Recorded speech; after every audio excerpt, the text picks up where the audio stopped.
Assalamu alaikum. This is Ms. Ramsha Khan from the Smart School Sir Syed Ahmed Khan Gulistan Johor campus. Today my video is related to class 7 subject science, and the topics we are going to discuss in this video is the periodic table. So the third chapter in your books, periodic table. अच्छा, इस video में हम जो topics cover करेंगे वो होगा हमारा theoretical structure of the atom, Thomson's atomic model, Rutherford experiment, chemical symbol, the arrangement of electrons और water ions. ठीक है, सो स्टार्ट करते हैं हम लोग। सबसे पहले तो ये आपको दिख रहा है पीरियोडिक टेबल। पीरियोडिक टेबल की ये आपकी एक तस्वीर है, ये आपको इस तरह से पीरियोडिक टेबल एक होता है। इसी को ही हम बेसिकली इसकी इन्वेंशंस, इसके एलिमेंट्स, ये किस किस तरह से बने हैं, क्या रिएक्शन वगैरह हो रहे हैं, क्या सब चीज़ें हम इस टॉपिक में चैप्टर में कवर करेंगे। ठीक है, फर्स्ट हमारा टॉपिक है थ्योरेटिकल स्ट्रक्चर ऑफ एटम। अच्छा, साइंटिस्ट ये बिलीव करते हैं कि एटम जो है वो एक डेंस न्यूक्लियस को कंसिस्ट करता है, जो कि जिसके सराउंड क्या क्या होता है। एक नेगेटिव क्लाउड होता है, negative electrons, negatively charge electrons जो आपको इस तस्वीर को पिक्चर में दिख रहा है, ये आपके पॉजिटिव देखें, नेगेटिवली चार्ज इलेक्ट्रॉन्स हैं आपके बाहर की तरफ। ठीक है, और नेगेटिव ये देखें, नेगेटिव इलेक्ट्रॉन्स हैं आपके, और क्या है, ये न्यूक्लियस जो है ये पॉजिटिवली चार्ज प्रोटॉन और इलेक्ट्रिकली न्यूट्रॉन्स भी ये कंसिस्ट करता है। तो बेसिकली हमें ये पता चला कि न्यूक्लियस जो है, atom is consist of nucleus, और उसमें कौन कौन से इलेक्ट्रॉन है। एक आपके पास इलेक्ट्रॉन, नेगेटिव इलेक्ट्रॉन होता है, पॉजिटिव चार्ज प्रोटॉन्स होता है, और न्यूट्रल आपका एक होते हैं, वो आपके न्यूट्रॉन्स कहलाते हैं। वो न्यूट्रली चार्ज होते हैं, ना वो पॉजिटिव होता है ना वो नेगेटिव होता है। ठीक है,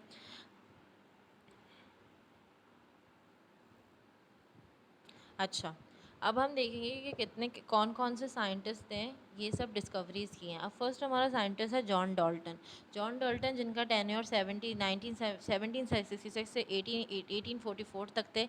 ये जो फर्स्ट साइंटिस्ट है जिन्होंने बताया कि एवरीथिंग एटम से बनी हुई होती है। ठीक है, इन्होंने पता किया कि water can only evaporate into the air if water and air were made up of particles.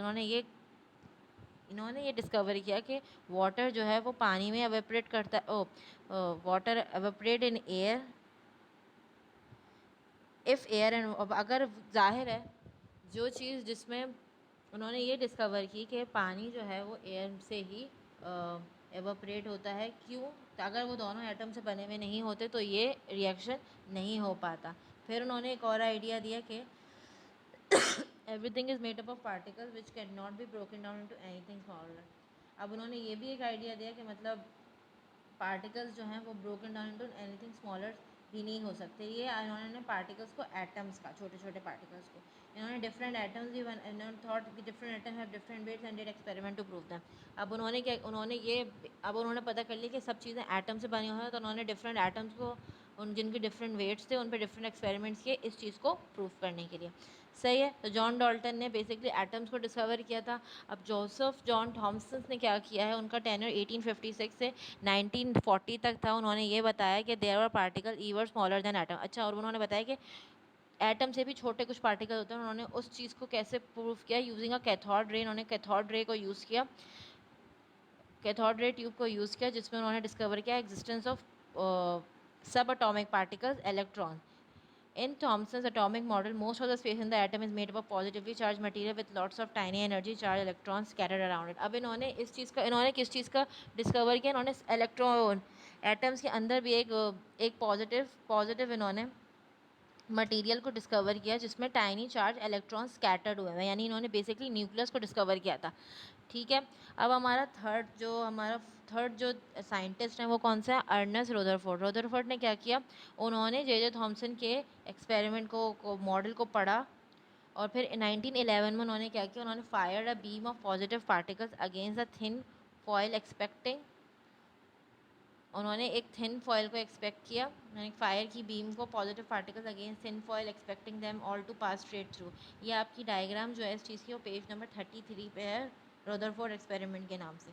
ठीक है, उसमें उन्होंने बीम ऑफ पॉजिटिव रेज को पास किया, कुछ पार्टिकल्स सीधे सीधे पास कर गए, कुछ टेढ़े, कुछ थोड़े से टिल्ट हो गए। क्यों हुए? रदरफोर्ड हाउएवर सम रिपेल्ड, कुछ सीधे से चले गए, कुछ रिपेल्ड बैक, वो नीचे की तरफ हो गया। ऐसा क्यों हुआ?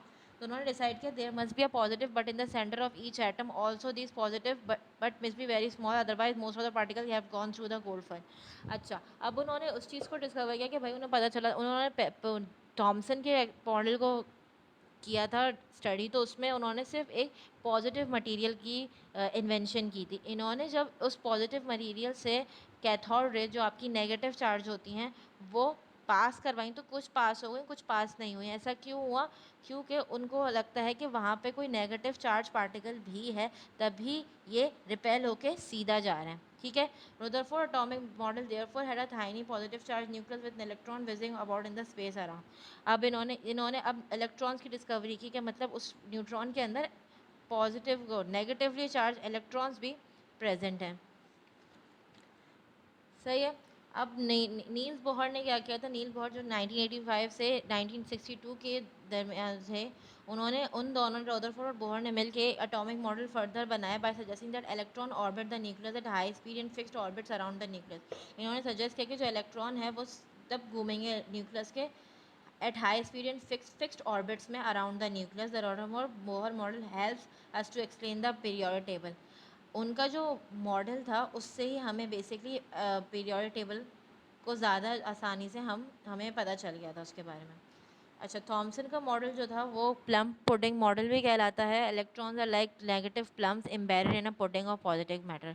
इलेक्ट्रॉन आपके एक नेगेटिव प्लम की तरह होते हैं जो पॉजिटिव मैटर यानी न्यूक्लियस के पुडिंग में एम्बेड हुए हैं। सही है। अब आपका नेक्स्ट टॉपिक जो है वो केमिकल सिंबल्स है। केमिकल सिंबल्स आपके क्या होते हैं? Each element has its own unique symbol, a sort of chemical short and recognise by all over the world. एक केमिकल सिंबल आपका कैपिटल लेटर होता है। फॉर एग्जांपल जैसे सी, कार्बन जो है उसका सिंबल जो है वो सी है, यानी उसके स्टार्ट का जो लेटर है वो सी है, और a capital letter followed by lower case. जैसे कैल्शियम है, कैल्शियम में हम सी नहीं लगाएंगे, उसका सिंबल है सी ए, कैपिटल सी स्मॉल ए। इस तरह से भी आता है। जैसे iron on the other hand has a symbol F E which come from its Latin ferrum name ferrum. अच्छा, आयरन का आई नहीं है ना आई आर है, इसका जो सिंबल आया है वो एफ ई है, जो उसके लैटिन नेम फेरम से एक्सट्रैक्ट हुआ है।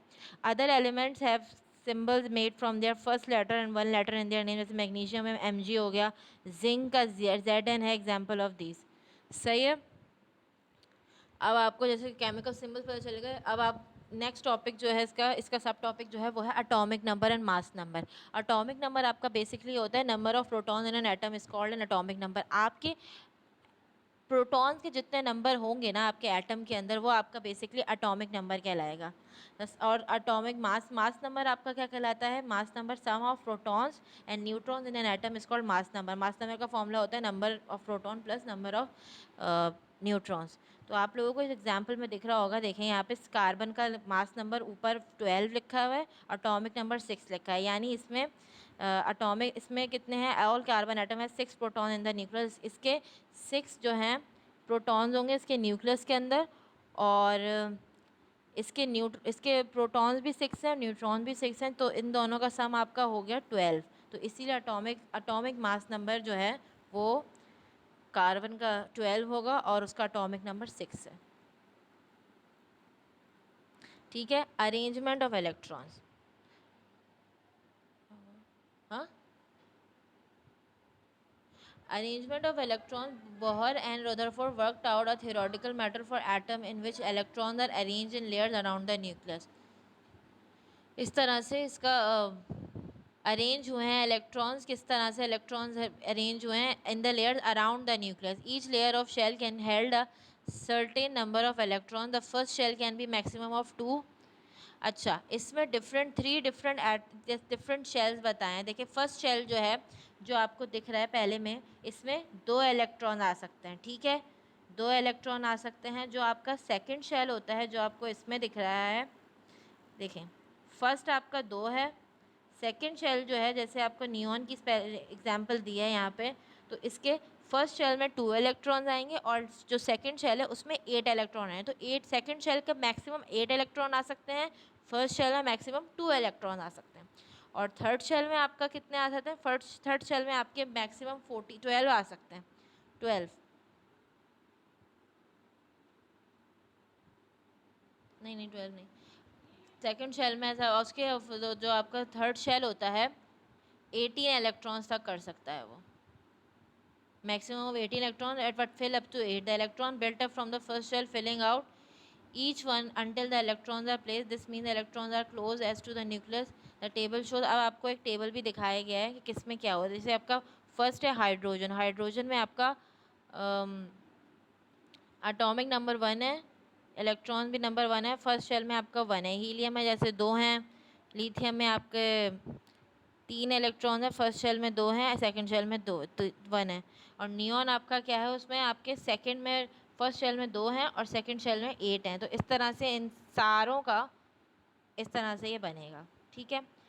If you can fill 1 centimetre cube with atomic nuclear the total mass will be 2 kg। सही है। अच्छा, अब आपके आयंस क्या होते हैं? Ions basically, ions are an atom which has lost a gain or more electron. Gain or lose जो आपका एक एटम कोई ऐसा होता है जो या तो लूज़ कर देता है इलेक्ट्रॉन्स को या तो गेन कर लेता है इलेक्ट्रॉन्स को, वो आपके क्या कहलाते हैं? वो आपके आयंस कहलाते हैं। एन एटम विथ 1 और मोर additional electron is called a negative ion. एक एटम जो आपका या तो जो गेन कर रहा है इलेक्ट्रॉन्स को, वो आपका एनाइन कहलाता है, और जो आपका लूज़ कर रहा है इलेक्ट्रॉन वो आपका पॉजिटिव आयन कहलाता है या कैटाइन। सही है। नेगेटिव आयन आपका एनाइन है, पॉजिटिव आयन आपका कैटाइन है, ठीक है। ये चीज़ है। जैसे कि ये एग्जांपल दी हुई है आपको सोडियम की। Sodium is a metal, each sodium atom has lose 1 electron to became positively charged. अच्छा, सोडियम जो होता है उसका जो एटॉमिक नंबर होता है वो 10 होता है, 11 होता है, सॉरी 11। तो जो सोडियम के आउटर मोस्ट शेल में सिर्फ एक इलेक्ट्रॉन होता है, जैसे कि आप लोगों को दिख रहा है, इसका एक इलेक्ट्रॉन होता है। तो ये क्या करता है, ये अपना एक इलेक्ट्रॉन लूज़ कर देता है, ताकि क्या बन जाता है, ये पॉजिटिव चार्ज आयन बन जाता है जो आपका होता है कैटाइन, क्योंकि ये एक इलेक्ट्रॉन लूज़ कर रहा है। जहाँ तक कि क्लोरीन जो होता है उसका एटॉमिक नंबर आपका होता है 17, यानी उसको एक इलेक्ट्रॉन आपका वो चाहिए होता है एक्स्ट्रा अपना शेल कंप्लीट करने के लिए। जैसे मैंने आपको भी बताया कि फ़र्स्ट शेल में 2 इलेक्ट्रॉन होते हैं, सेकंड शेल में मैक्सिमम 8 इलेक्ट्रॉन हो सकता है, और उसके बाद जो अप्रॉक्सीमेटली 12 इलेक्ट्रॉन हो सकते हैं, ठीक है। तो इस तरह 18 इलेक्ट्रॉन हो सकते हैं लास्ट शेल में। तो मैग्नीशियम का जो 17 होता है, यानी ये 2 + 8, इसका जो आखिरी शेल होता है उसमें मतलब 18 इलेक्ट्रॉन्स चाहिए होते हैं, ठीक है। 18 इलेक्ट्रॉन चाहिए होते हैं ना उसको, 10 2 + 2 18। उसके लास्ट शेल में सिर्फ 7 इलेक्ट्रॉन है, तो वो एक इलेक्ट्रॉन सोडियम से ले लेता है, जिस तरह से उसका पूरा जो उसका जो एटॉमिक जो आखिरी का एटॉमिक मॉडल है वो लास्ट शेल जो है कंप्लीट हो जाएगा, ठीक है। तो इस तरह से आपका जो क्लोरीन है उसने इलेक्ट्रॉन को गेन किया है, तो वो नेगेटिवली चार्ज आयन बन गया है, एनाइन बन गया है। सही है। तो इस तरह से इलेक्ट्रॉन्स की शेयरिंग होती है और आयंस और कैटाइंस और एनाइंस बनते हैं, ठीक है। आई होप क्लास आप लोगों को ये वीडियो समझ में आई हो। अगर आप लोगों को कोई भी मसला हो इस वीडियो से, इसके टॉपिक्स नहीं समझ में आए हो, तो मुझसे लाइव क्लास में पूछ लें, या तो एडमोडो या गूगल क्लासरूम पे मुझे मैसेज करके पूछ सकते हैं, ठीक है। आई होप ये वीडियो आपके लिए बेनिफिशियल रही हो, आपको समझ में आया हो, ठीक है। Stay safe at your home, stay safe at your home. अल्लाह हाफिज़।